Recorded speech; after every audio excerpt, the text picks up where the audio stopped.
Hello दोस्तों, नमस्ते, प्रणाम। कैसे हैं आप सभी? आशा करते हैं आप सभी स्वस्थ और मस्त होंगे।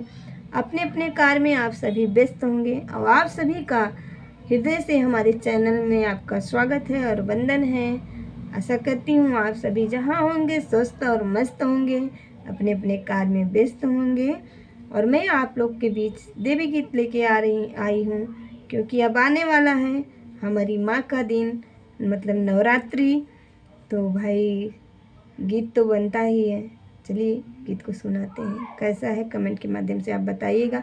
आप लोग से ये निवेदन है कि आप लोग हमारी वीडियो को शेयर करिए और सब फुल वॉच करके सुनिए, और नए हो तो चैनल को सब्सक्राइब करिए। चलिए गीत को सुनाते हैं। बड़ी बेसब्री से करी इंतजार हो, आवत बाटी मैया हमारी दूरी हो।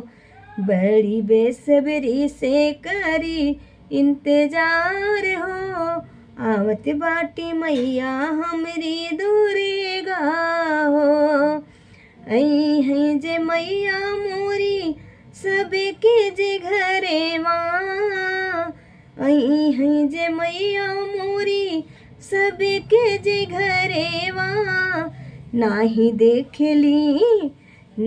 देखली हो जात पात हो, आवेली हो माई मोरी सबके दुआर हो।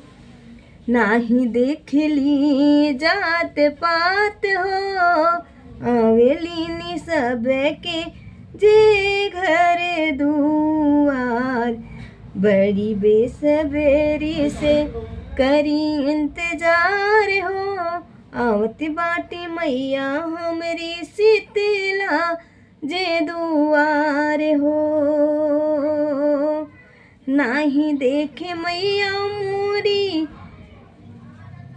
बड़े कालो गएवा, नहीं देखे मैया मोरी पैसा वाला लोगवा। नहीं देखली जे गरीब हो, ए माई हमारी दुर्गा भवानी। आवत बाटी मैया हमार हो, करब दिलवा भी छाई स्वागत हो।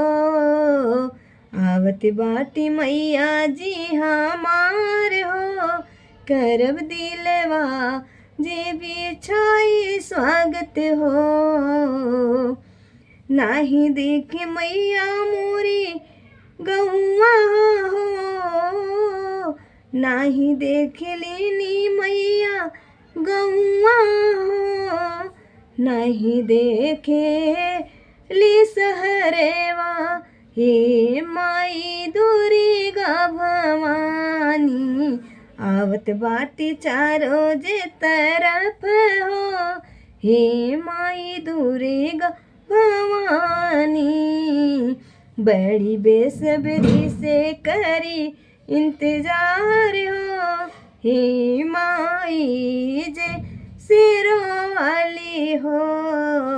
अंजलि करे तोहरा गुणे गान हो, हे माई जे सिरा वाली हो। गीत कैसा लगा कमेंट के माध्यम से बताइएगा।